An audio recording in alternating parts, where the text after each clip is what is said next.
Det skæggeste ved mit arbejde, når vi er herude, det er, når der er fuld knald på. Det er, når stressniveauet kommer lidt op, og det hele skal gå stærkt.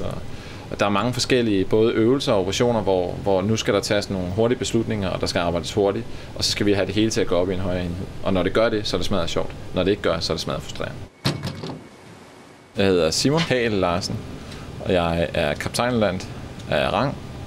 Og så er her ombord, der har jeg en stilling, som er taktisk officer.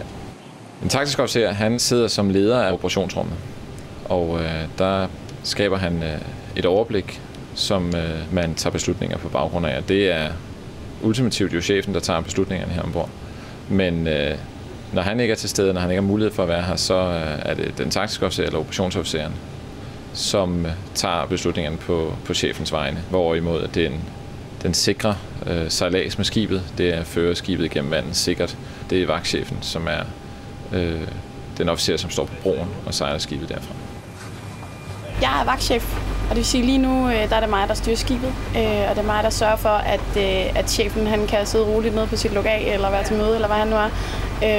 Og at vi kan komme sikkert frem til der, hvor vi nu skal.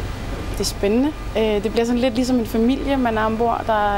Det er jo sådan en lille lukket verden. Man lærer folk rigtig godt at kende, og man får rigtig meget ledelsesmæssigt ud af det.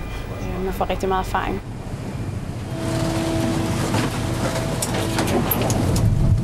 Så er vi nået op på broen af skibet, hvor Sofie er vagtchef. Til sin hjælp der har hun radar, og hun har elektronisk søkort.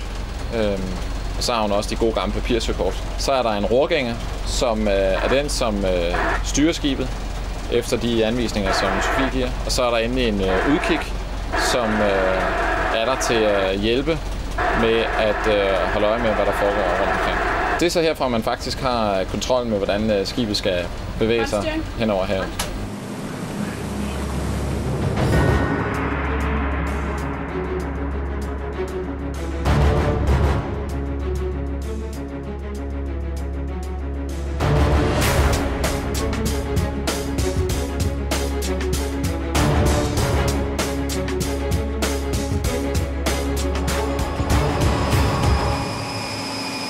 Jeg hedder Jesper Munter. Jeg kommer fra Bornholm.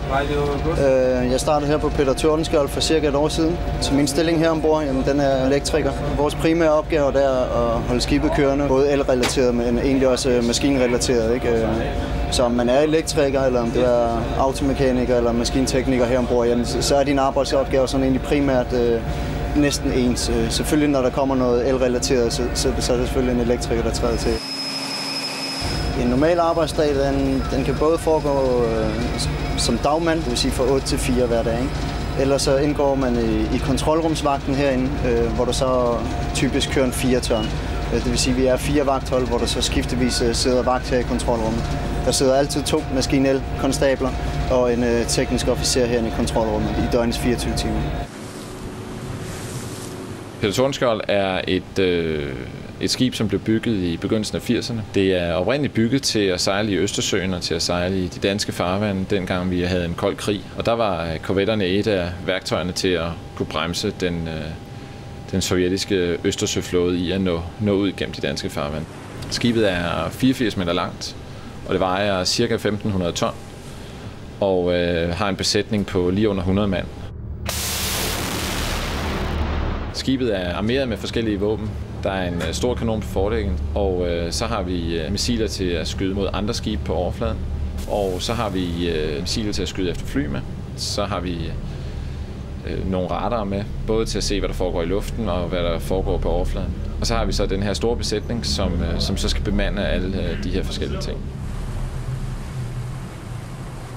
Korvetten her var udsendt i 3 måneder her i foråret til en FN-ledet maritim operation, som foregår i farvandet ud for Libanon, hvor man forsøger at kontrollere skibstrafikken og finde ud af, om der bliver smuglet våben ind til Libanon. Det er en helt rutinemæssig operation for søværnet. Det er det, vi gør dag ud af dagen herhjemme i danske farvand. Holder øje med alt, hvad der foregår herinde, for netop at kunne opdage, hvis der er noget, der er unormalt.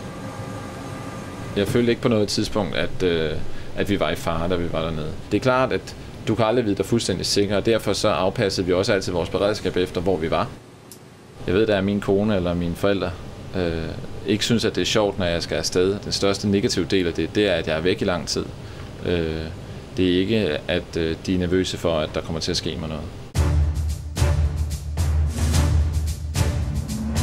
Som en normal arbejdsplads, så er den her bestemt en arbejdsplads, som er mere actionpræget, mere for drengerøv. Og så er kammeratskabet ombord på et skib jo helt anderledes end en arbejdsplads, hvor du er sammen fra 8 til 4, og så går du ellers hjem hver til sit.